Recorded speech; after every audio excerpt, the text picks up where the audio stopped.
یو کلی و ډېر ښکلي شین شین کروندې یې لرلې. ساده او مهربان خلک پکې اوسېدل. د کلي خلک په مینه سره ژوند کولو. د یو بل په غم او خوشحالۍ کې شریک وو. زړونه یې صفا وو او په ژوند کې برکت وو. په همدې کلي کې یوه ښځه هم اوسېده. ظاهراً هغه د نورو ښځو په شان عادي وه، خو د هغې په زړه کې عجیبه اور بل و. د نورو خوشحالۍ یې نه شوه زغملی.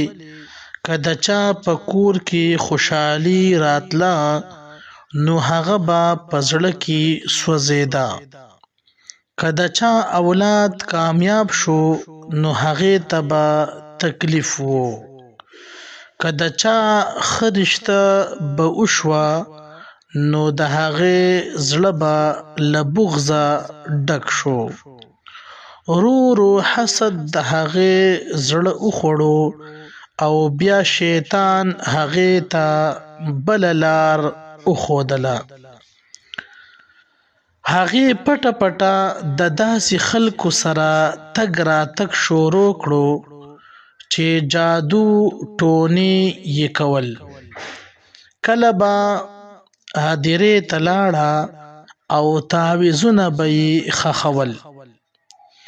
کله به یې د چا د دروازې سره عجیبه شیان ایښودل. کله به د چا د جامو په هغې باندې ټوټې کولې به. قسمه قسم په هغې به یې داسې جادو ټونې کولې. د هغې مقصد یوازې یو و، او هغه دا و چې د خلکو خوشحالۍ ختمول. په شروع کې چاته څه معلومه نه وه، خو په کلي کې عجیبه ستونزې شروع شوې. د چا په کور کې جګړې، د چا کاروبار کې تاوان، د چا ماشومان ناروغه، د چا رشتې ماتې شوې. خلک پریشان وو، خو وجه نه معلومېده. وخت تېرېدو او هغه ښځه فکر کوو چې هم زه بریالی یم او ماته بري حاصله شوه. خو یو خبره یې هېره کړې وه، او هغه دا وه چې د الله پکړ نیول. د الله څو کاله وروسته د هغې خپل کور کې ستونزې شروع شوې.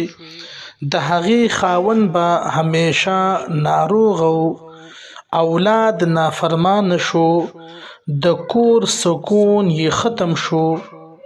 هغې به هر وخت بېقراري محسوسوله. د شپې به بدو خوبونه ورته راتلل. کله به داسې احساس کوو لکه څوک چې یې د مرۍ نه نیسي.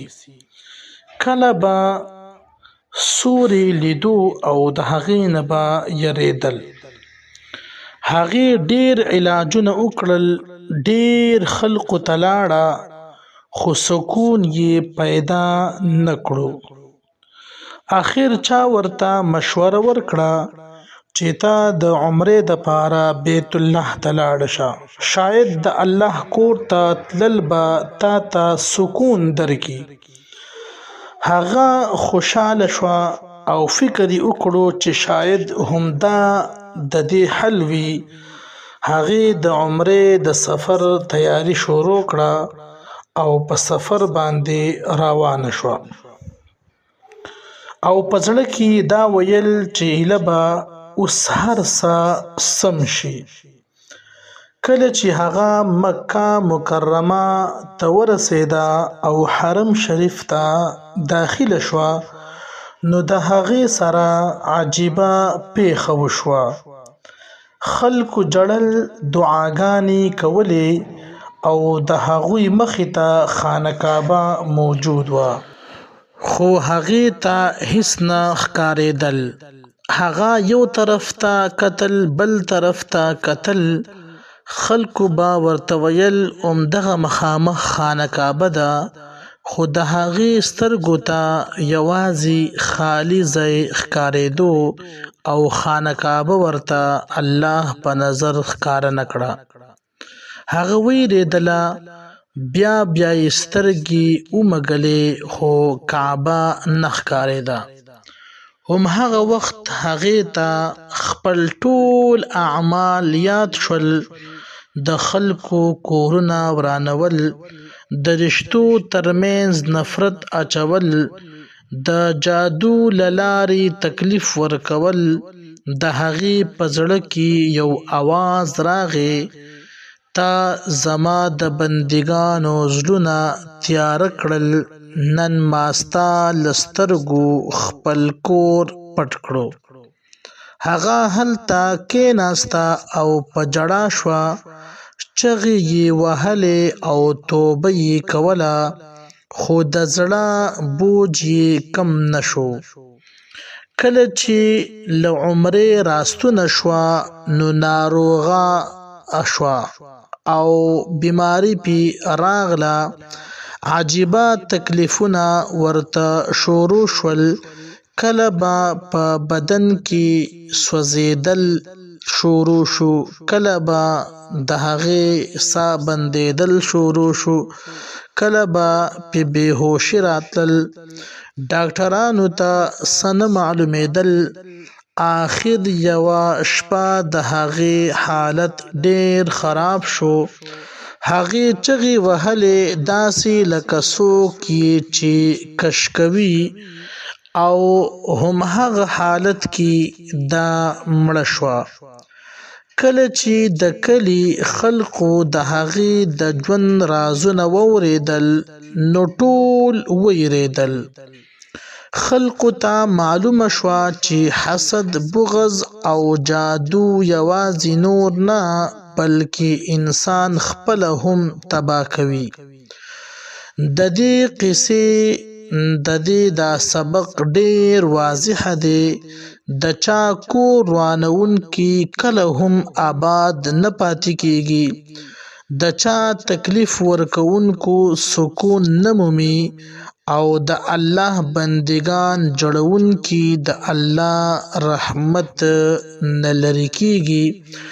زړه صفا وساتئ، د نورو په خوشحالیو کې خوشحاله کېدل زده کړئ، او یاد ولرئ الله ناوخته کوي خو بې انصافي چرې هم نه کوي. د دې واقعې دا سبق په خپل زندګۍ کې راوستل، د جادو او د ټونې او د داسې خلکو سره ناسته پاسته نه یو طرف اختیارول پکار دي. د رمضان المبارک میاشت را روانه ده. که څوک په داسې اعمالو کې مبتلا وي، هغه دې په خپل انجام ویریږي او د دې قصې نه دې نصیحت حاصل کی چې بیا به د هغه آخره خاتمه دا به د ایمان نه خالی وي، د تکلیفونو او د دردونو سره به وي، او قبر او حشر کې به په هم د هغې وبال دا راځي. رمضان المبارک د الله د رحمتونو میاشت ده، دې کې الله ته توبه وکړئ. که څوک په دې کار کې گرفتار وي یا څوک د چا په ذریعه باندې دا کارونه کوي، د دې نه لاس راونغاړئ. دنیا فانی ده، هیڅ وفا نه کوي د انسان سره. دا خوشحالي د ارث مال دولت دا په دې دنیا کې پاتې دی، او انسان به د دې نه یو ورځ خالی لاسونه ځي.